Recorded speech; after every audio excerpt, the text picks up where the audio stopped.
All right, can I start? Okay.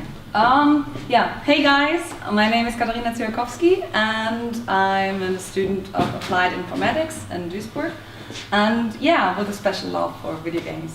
And I participated this year at the IG Jam and at the Gamescom, and the game we created there was called Mask Mania. First of all, I will start with the jam as such, because I think not everybody will know what I'm talking about when I talk about the IG Jam, so yeah.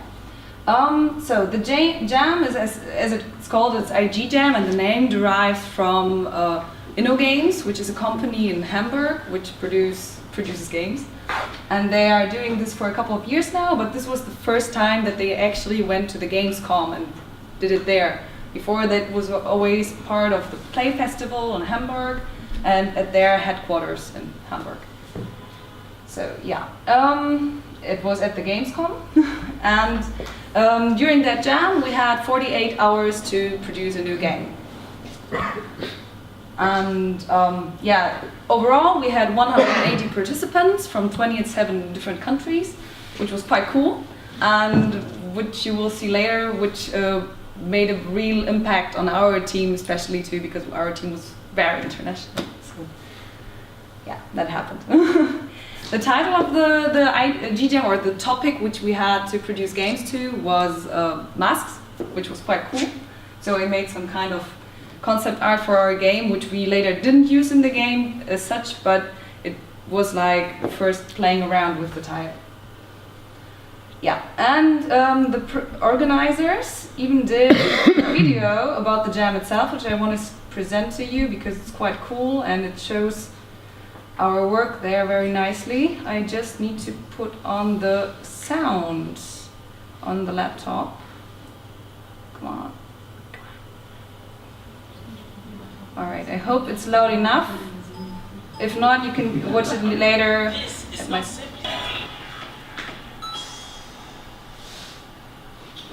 Okay. So that was the game jam. At the end you could see like the winners of the different award categories, which was quite cool, and the prizes of course were very, very cool. And yeah, one of the favorite games that I saw and tested during the game jam that I didn't work on was called Panoptis, which was a VR game which was asymmetrical. So you had one guy who was wearing the VR mask and the other one was on the computer, and the one with the VR mask had to find the guy on the computer. So while you were like the big guy in the game, in a room, and the other one was like real small, and he had to blend in with other computer generated people who were running around, and you had to find him. So it was really cool. Yeah. Yeah, right. So let's go on to our team, which was called Pixelators, and we were, as far as I know, the only team that had more female programmers than male programmers on the team. Yeah, and so let's go to programming. So we had Lindsay Raymakers from Belgium, who was kind of like the, yeah, you can see, say the leading programmer, or at least the one who coordinated stuff, as far as I can see. Caroline Clark, who was a mathematician, or is a mathematician, who works in programming for the last years. It's from the UK. Then Simon, my next presenter after me, is a biologist who programs in his free time. Then we had a game designer on board, which was Julia. She had a really crazy idea about the controls, which I will explain later. And an audio guy from Finland, who was actually working on 2 teams, which was not very unusual because on game jams usually audio people don't have so much to do, so they tend to help various teams. At least it was like that in that jam. So we actually basically had one audio team that like offered their services to all the teams, and they actually got their own award for that because they were so cool. Yeah. Yeah, and then we had the graphics guys, which was Garrett. Garrett is a web designer who is doing games in his free time too, and he's very, very good and gifted and talented and awesome on pixel art. So this is why our game looks like it looks. And me, because during that time I wasn't that far with my programming knowledge, so I didn't have the courage to blend in as a programmer, and I did the game. That's where I'm more experienced at.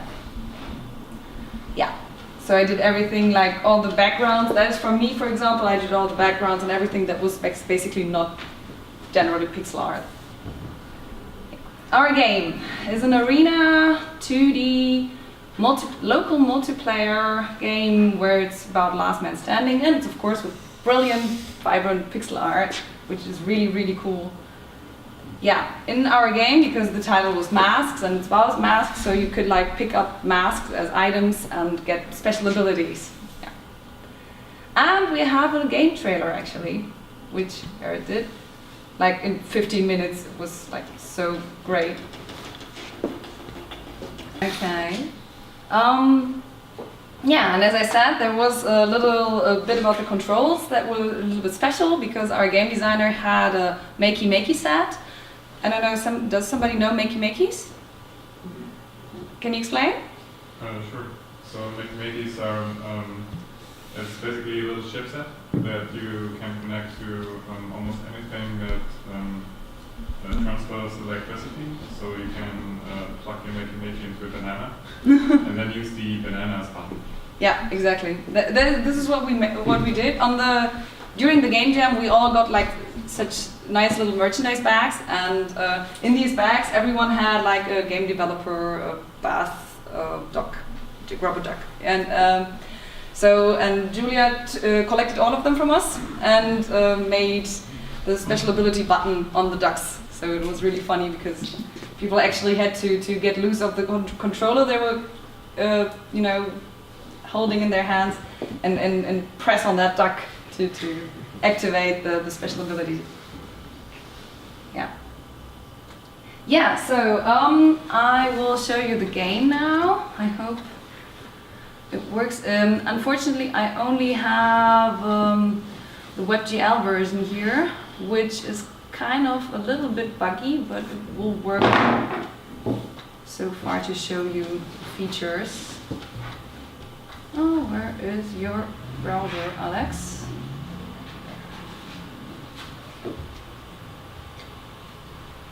Does anyone have any question while we're waiting? How many masks did you end up making? Garrett made like 20, but we could only implement like 5. Yeah, he was very, very productive. I think he barely slept at that time. Yeah, it was really cool. Because like working with somebody who has so much energy and creativity is like very enhancing for your own work when you're sitting next to him and he's like all the time commenting about your work and you're commenting about his work, and then you're like, oh, it's 3 o'clock in the morning, fuck.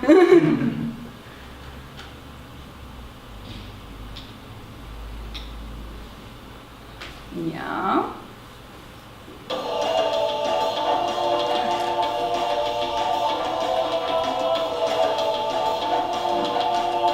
So, I'm currently steering that orange little guy, and now he has picked up, that went really fast. We have the cactus mask, which is basically not shooting anything, but you can like push off other people more hard. And the best one is the chicken mask. Unfortunately, yeah, there's a little bug there. Yeah.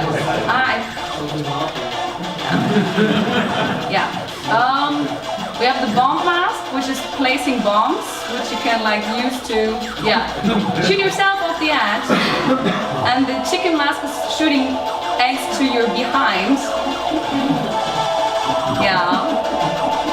And I really suck at that game actually. So you have like the cactus, which can push off other players. And there was another one which I wanted to show, but it's not spawning at the moment. So again, the chicken.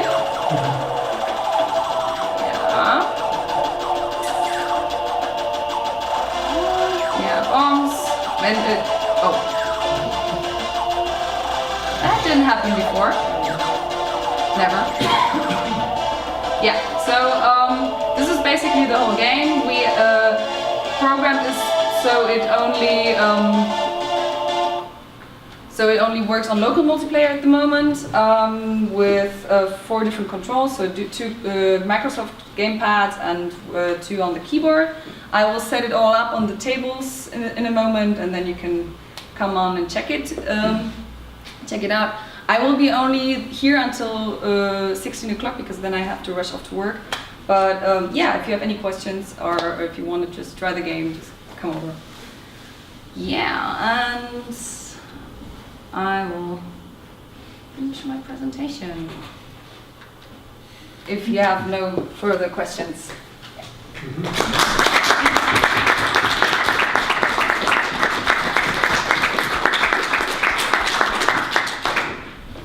Any questions? Unrelated to the game, but are you really going to be the future creative director at Nintendo? Of course.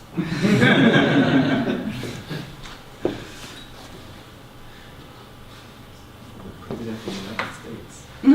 In at least 2 realities. All right. Well, thanks for that then. Next. I just exported this as PDF.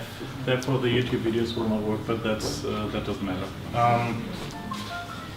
I'm going to actually tell a story because stories from other game developers is how I learned game development. And today I'm telling the story about the Ludum Dare October Challenge and how it helped me finish my first game. Because there are many signs in the world, you will find me in Meetup as a plant programmer. Hey, shortly about me, I'm 30 years old. I'm a bioinformatician, I said that already. I attend to many game jams because I really like the atmosphere. And I'm the kind of game dev that has prototypes all over the place, but no finished games at all. Until now. So, the Ludum Dare October Challenge, I learned of that on the 5th of October, so very early. It's pretty simple. It's make a game or take a game you already have and sell it. That's it. With one rule, if you want to beat the challenge, you have to earn at least 48 euros, dollars, pounds, whatever, by the end of November. And the game must be published during October, obviously. So I thought, well, it's I have prototypes all over the place. That can't be that hard to finish one of them. And I had one that I really liked and wanted to work on in October anyways, because I took all my vacation days in October, which was about ducks. And a mother duck collecting small ducklings on the pond that got lost. And this is what the game looks like. It's actually a YouTube video where you see you can move around the duck with the mouse and collect all the small ducks, and the score will count up and the timer will count down. And that's pretty much already a game, I thought. So how much time will it take to finish? Well, so the problem with plenty of time is plenty of procrastination in my case, always. And I started with, okay, let's just plan this. I mean, planning is always good. And I started off with thinking about what do I need to achieve. I need to earn $48, which is 48 units by $1 or 24 units by $2. Do I even know 24 people? Well, apparently I do. I counted my family, and it's at least 17 I have contact with. So, but would all of them buy my game? I don't think so. So I need to get to know more people, and I think that's the actual challenge in the Ludum Dare October Challenge, is to take a step into getting outreach, getting marketing done, which I never did before. So I have a personal Twitter account, and I have a game dev Twitter account, and I have a total of around 400 followers. So I thought maybe this is nice to start off with. And what else did I need to do? I need to finish my game. And then I started on the paper to write down what the game needs to be finished. And the list extended over 2 A4 sheets, actually. It was like, there's no way I'm going to finish this in October. So I really had to cut it down to something that is manageable. But I also thought, okay, I don't know how much time I actually have, so let's get my calendar out. And here is October. And here was I at this moment when I started planning my October challenge. And here was an already booked trip to the Canary Islands. So here is the latest release I scheduled to be finished within October and have 1 or 2 days of buffer if something goes wrong. So I figured out it needs to be finished by that time, so just before my vacation. And this is only 11 days.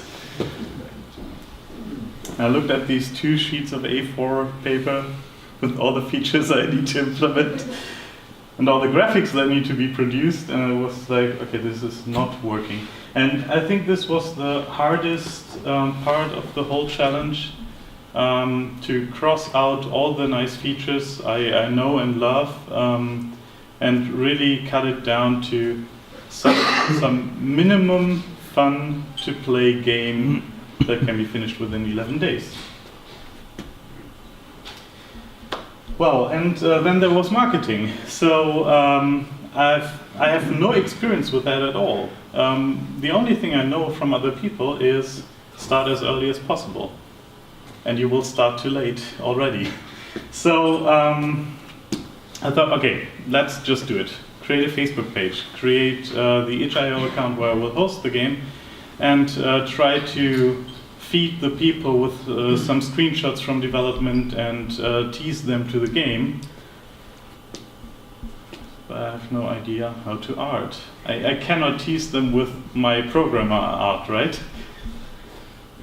Which led me to another problem, and already 2 days had passed. But this was something where I thought, okay, I will just ask someone to create art for me, and I asked my wife, and she agreed, but she agreed to do it in a week's time. I thought, okay, I need material now, like today or latest tomorrow to start my marketing. So I had to learn. And I actually brought my experience here. I will give it around. This is the first day in the morning. I tried to sketch a duck.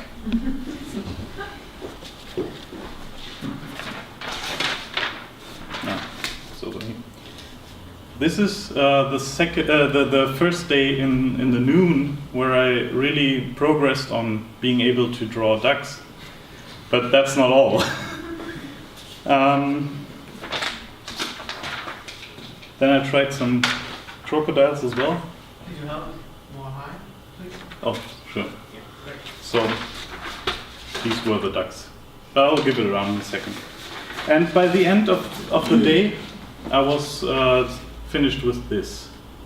I was pretty happy actually, because in the beginning of the day, I thought I'm a programmer, I can't do art. And by the end of the day, I had a result that I could be happy with. And then I actually spent another day, and please just hand it around for people who want to check. I was done with this. So I drew it all over again on the computer and colored it. And this was my first artwork that I had done, which was really rewarding for me, which went to be the first teasing image on the Facebook page. And then I started using my personal Twitter account and annoy the hell out of my friends to like my Facebook page and to share it with their friends. And I think it was like 5 likes per day in the first few days, which is quite good, I assume. But then this sketch was also very important because I learned 2 things from that. I learned it doesn't have to be perfect, but it has to be done to be finished. I was quite happy with that image, even though I left out all the small details on the surroundings of the pond. The core was still there. And the second one was I just need to start to finish it. I've heard this in a few talks here at this meetup actually, but now I know it by heart. So this really helps just try it. So of course I really appreciated the help of my wife with the sprites, because this was also a lot of work and I would have taken much longer to prepare this. So the next few days, yada yada, was just me sitting at the computer, eating eventually and sleeping sometime. And then the first version that I could show was around, and I can just show you the YouTube if you would like to see it later on in a personal discussion. I just put a prototype level, and you could play it with the new artwork already. And by that time I also got the sprites back from my wife, and here you have the small ducks, and they have an idling animation, a swimming animation, and a stunt animation, and some obstacles that are placed on the pond. And so I had a few more days till the personally set deadline, and art was done, gameplay was done. I only had to do levels and UI. How hard can that be? Apparently hard enough. It took more work than I expected, and I just did not finish the builds before my vacation, and everything afterwards got delayed because I wanted to send out the builds to playtesters before my vacation to collect the feedback after the vacation and be finished then as soon as possible. Anyways, here's the finish line. So I actually spoke to people personally to playtest my game and just sent them versions without asking whether they would do. Again, annoying the hell out of my friends. But I got feedback from 3 or 4 people, and had one day of very stressful bug fixing. And then on the 28th, I actually released the game. And I was quite lucky because a friend of mine who does a lot of Twitch streams had a 24-hour stream, and he had like 70 viewers all the time. And I asked him to play it, and he said, yeah, sure, I want to play your Game Jam entries anyways, I will just play this as well. And by the end of this day, I sold my first 5 units, which makes me quite happy for doing everything too late in this project. Yeah, this morning I started preparing this presentation, so it sort of got finished in time. The most important things I learned during the October challenge, and I'm very thankful for this challenge, is I never believed that I could make money out of one of my spare time games, but I believed I could beat a challenge. So the challenge was important for my motivation. What actually also helped was coloring my calendar sheet, because that really gave me a feeling of how much time I have left. In the end, I already said so, drawing this artwork on my own really gave me a boost of I can do it, I really can do it. And setting this playtesting milestone, even though I did not hit it really, setting this really helped me of progressing as fast as I could. You probably heard that a few hundred times already, and I heard it as well, but now I believe it. So this really helped. So this was my story about the Ludum Dare October Challenge, and thanks for having me. And if you want to play the game, I will set up a station afterward. Thank you.